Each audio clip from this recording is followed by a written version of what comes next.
Hi, and welcome back to Crochet Every Day with Judy. Today we're reading Black Beauty, starting with chapter 15, The Old Hostler. After this, it was decided by my master and mistress to pay a visit to some friends who lived about 46 miles from our home, and James was to drive them. The first day we traveled 32 miles. There were some long, heavy hills, but James drove so carefully and thoughtfully that we were not at all harassed. He never forgot to put on the brake as we went downhill, nor to take it off at the right place. He kept our feet on the smoothest part of the road, and if the uphill was very long, he set the carriage wheels a little across the road so as not to run back and gave us a breathing. All these little things help a horse very much, particularly if he gets kind words into the bargain. We stopped once or twice on the road, and just as the sun was going down, we reached the town where we were to spend the night.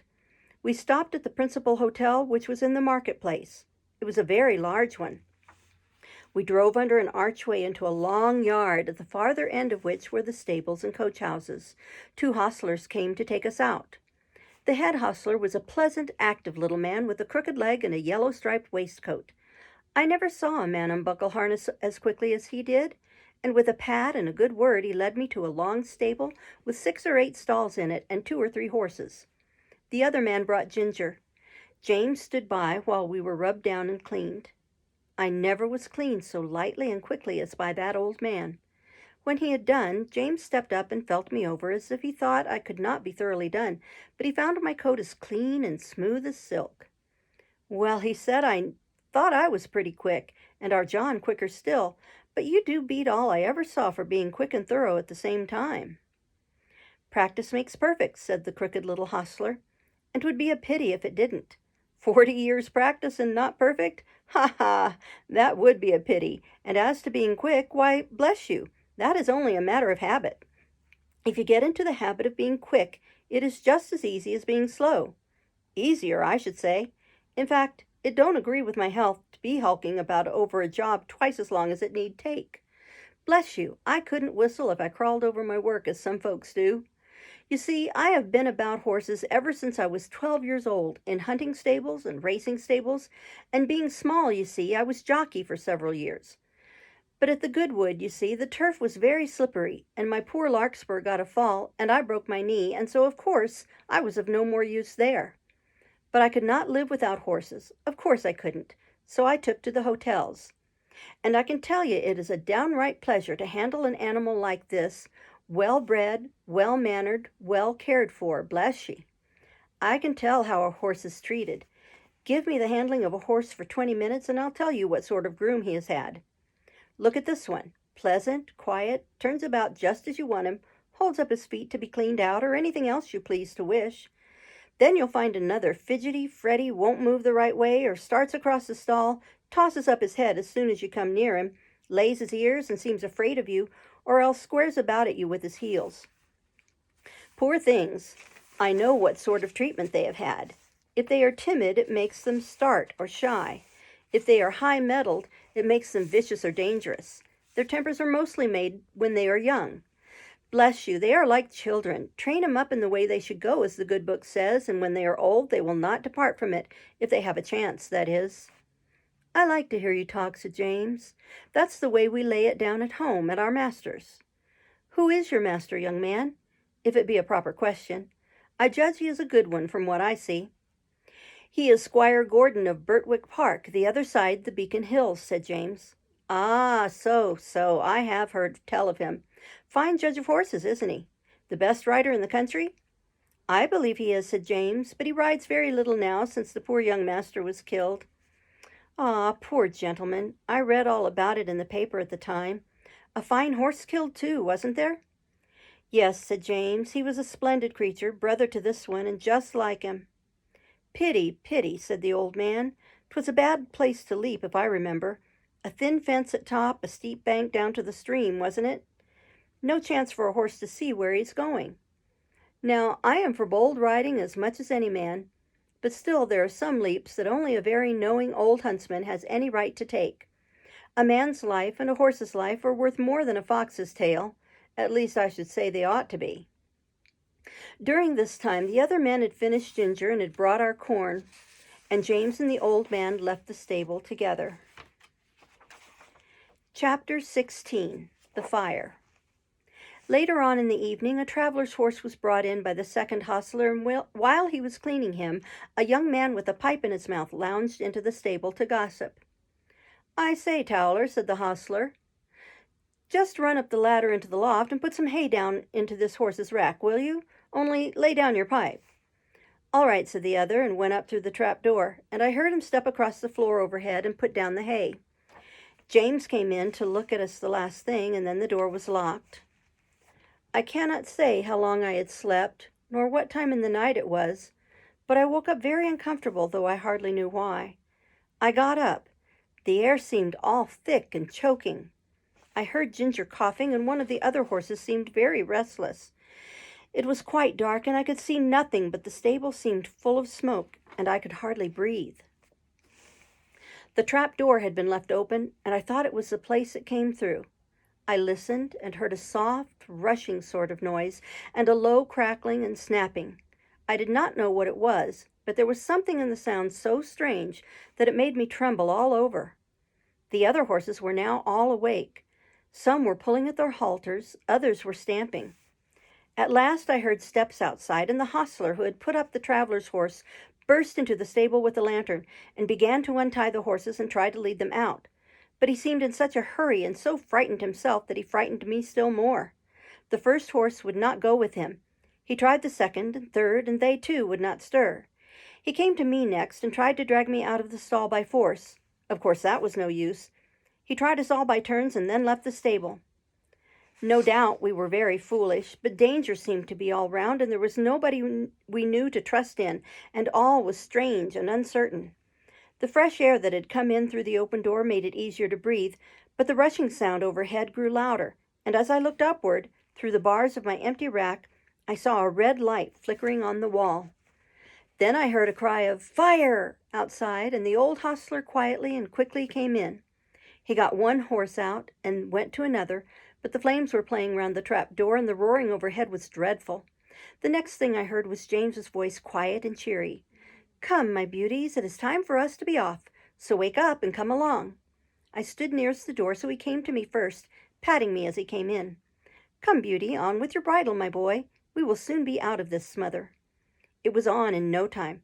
Then he took the scarf off his neck and tied it lightly over my eyes, and patting and coaxing, he led me out of the stable. Safe in the yard, he slipped the scarf off my eyes and shouted, "Here, somebody, take this horse while I go back for the other."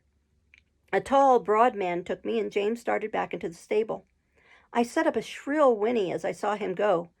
Ginger told me afterwards that whinny was the best thing I could have done for her, for had she not heard me outside, she would never have had the courage to come out. There was much confusion in the yard while the horses were being got out of other stables, and the carriages and gigs were being pulled out of houses and sheds, lest the flames should spread farther. On the other side of the yard, windows were thrown up, and the people were shouting all sorts of things. But I kept my eye fixed on the stable door, where the smoke poured out thick, and I could see flashes of red light. Presently I heard, above all the stir and din, a loud, clear voice, which I knew was Master's. "James Howard! James Howard! Are you there?" There was no answer, but I heard a crash of something falling in the stable, and the next moment I gave a loud, joyful neigh, for I saw James coming through the smoke, leading Ginger with him. She was coughing violently, and he was not able to speak. "My brave lad," said Master, laying his hand on his shoulder, "are you hurt?" James shook his head, for he could not yet speak. "Aye," said the big man who held me, "he is a brave lad and no mistake." "And now," said Master, "when you have got your breath, James, we'll get out of this place as quickly as we can." We were moving toward the entry when from the marketplace there came a sound of galloping feet and loud rumbling wheels. "'Tis the fire engine, the fire engine!" shouted two or three voices. "Stand back! Make way!" And clattering and thundering over the stones, two horses dashed into the yard with the heavy engine behind them. The firemen leaped to the ground. There was no need to ask where the fire was. It was rolling up in a great blaze from the roof. We got out as fast as we could into the broad, quiet marketplace. The stars were shining, and except the noise behind us, all was still. Master led the way to a large hotel on the other side, and as soon as the hostler came, he said, "James, I must now hasten to your mistress. I trust the horses entirely to you. Order whatever you think is needed." And with that he was gone. The master did not run, but I never saw mortal man walk so fast as he did that night. There was a dreadful sound before we got into our stalls, the shrieks of those poor horses left burning in the stable. It was very terrible, and made Ginger and me feel very badly. We were taken in and well done by. The next morning the master came to see how we were and to speak to James. I did not hear much, for the hostler was rubbing me down, but I could see that James looked very happy, and I thought the master was proud of him. Our mistress had been so much alarmed in the night that the journey was put off till the afternoon, so James had the morning on hand, and went first to the inn to see about our harness and the carriage, and then to hear more about the fire. When he came back, we heard him tell the hostler about it. At first, no one could guess how the fire had been caused, but at last a man said he saw Dick Towler go into the stable with a pipe in his mouth, and when he came out he did not have one, and went to the tap for another.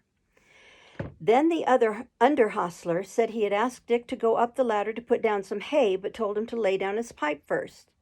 Dick denied taking the pipe with him, but no one believed him. I remember our John Manley's rule, never to allow a pipe in the stable, and thought it ought to be the rule everywhere.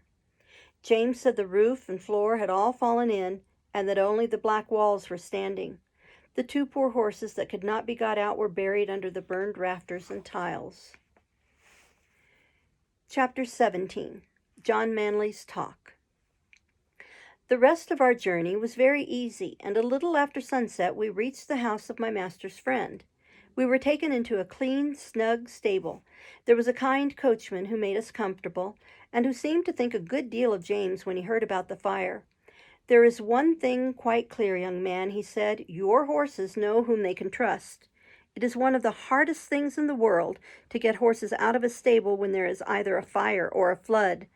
I don't know why they won't come out, but they won't. Not one in 20.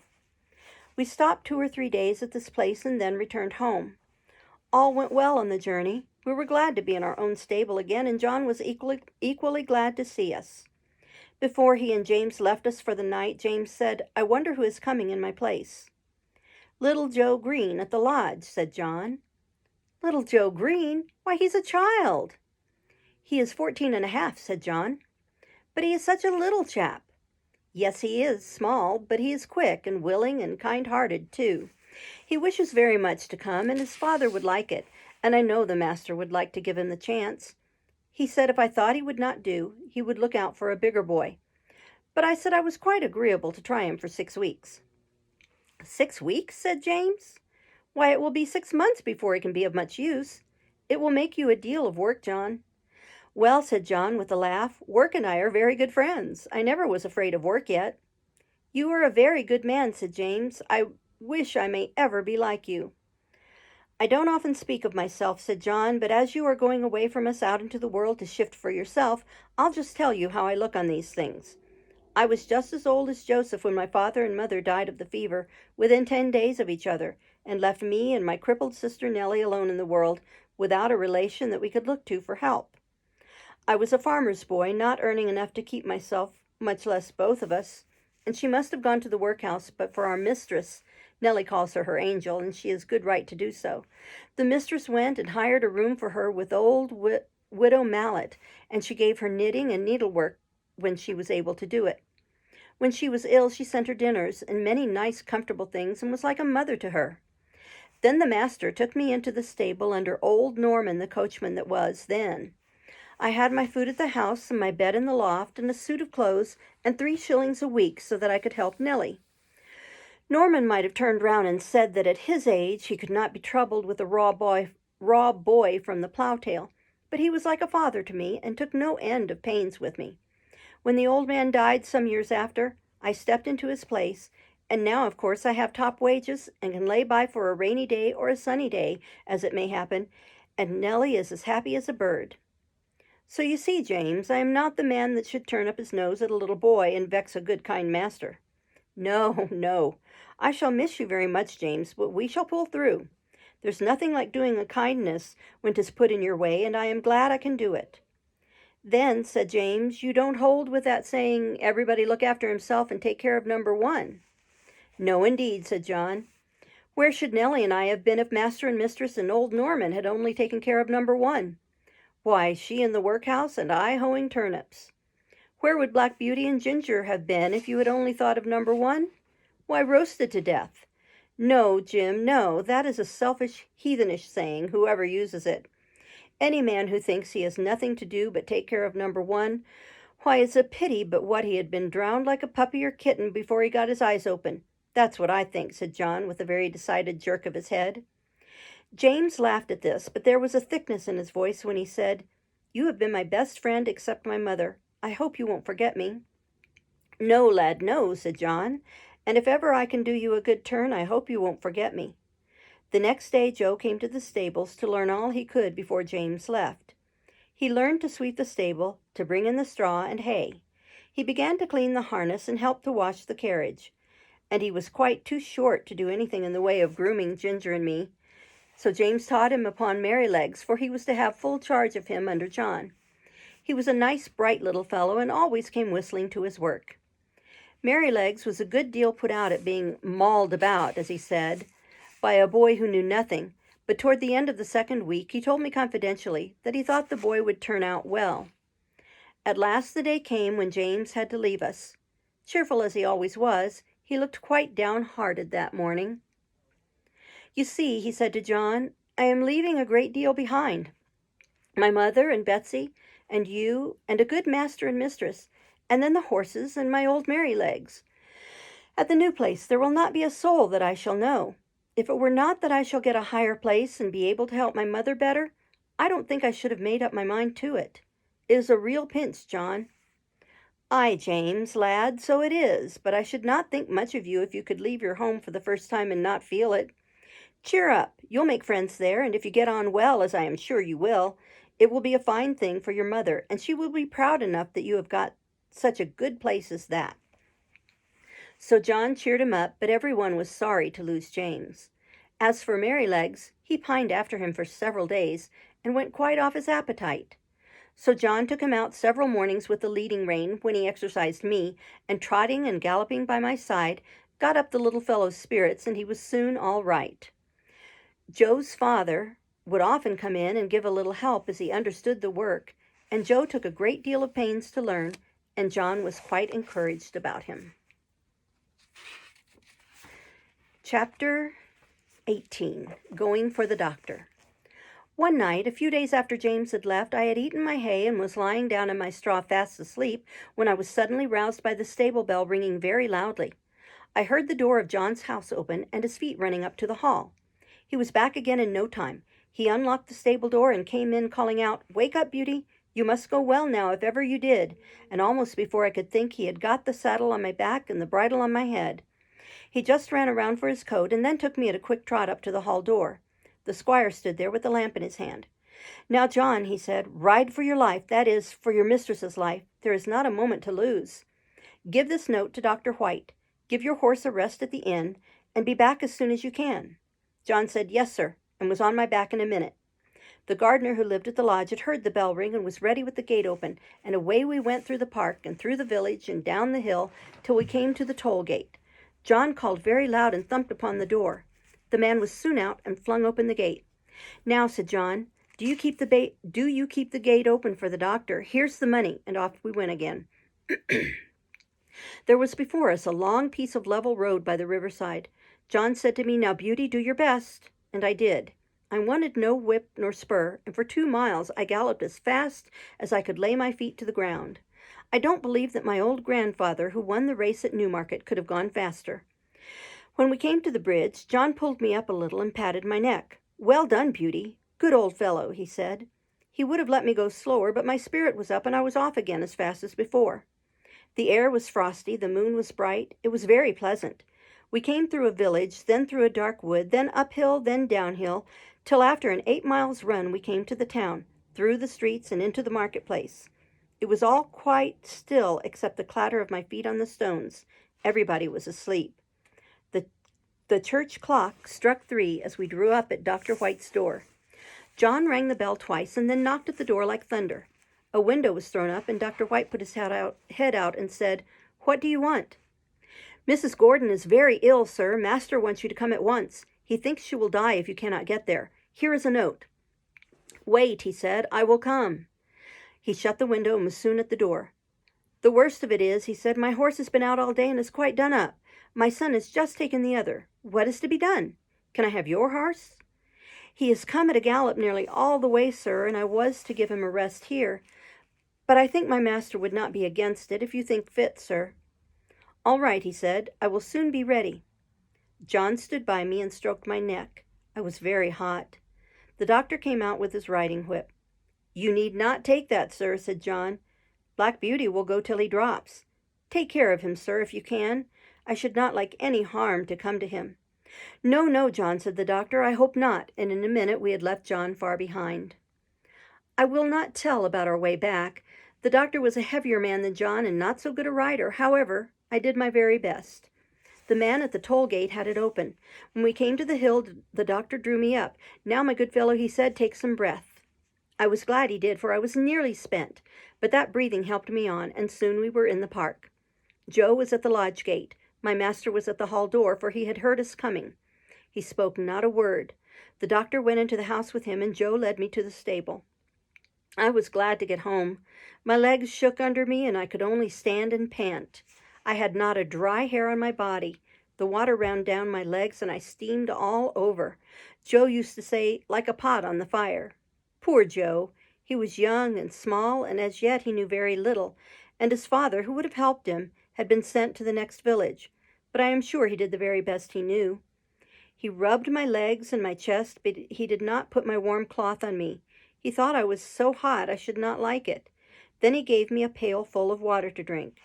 It was cold and very good, and I drank it all. Then he gave me some hay and some corn, and thinking he had done right, he went away. Soon I began to shake and tremble and turn deadly cold. My legs ached, my loins ached, and my chest ached, and I felt sore all over. Oh, how I wished for my warm, thick cloth as I stood and trembled. I wished for John, but he had 8 miles to walk, so I lay down in my straw and tried to go to sleep. After a long while, I heard him at the door. I gave a low moan, for I was in great pain. He was at my side in a moment, stooping down by me. I could not tell him how I felt, but he seemed to know it all. He covered me up with 2 or 3 warm cloths, and then ran to the house for some hot water. He made me some warm gruel, which I drank, and then I think I went to sleep. John seemed to be very much put out. I heard him say to himself over and over again, "Stupid boy, stupid boy. No cloth put on, and I dare say the water was cold, too. Boys are no good." But Joe was a good boy after all.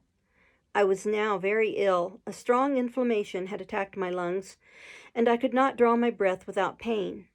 John nursed me night and day. He would get up 2 or 3 times in the night. My master, too, often came to see me. "My poor Beauty," he said one day, "my good horse, you saved your mistress's life, Beauty. Yes, you saved her life." I was very glad to hear that, for it seems the doctor had said if we had been a little later it would have been too late. John told my master he never saw a horse go so fast in his life. It seemed as if the horse knew what was the matter. Of course I did, though John thought not. At least I knew as much as this, that John and I must go at the top of our speed, and that it was for the sake of the mistress. Thank you for watching, and we'll start tomorrow with Chapter 19. Bye-bye.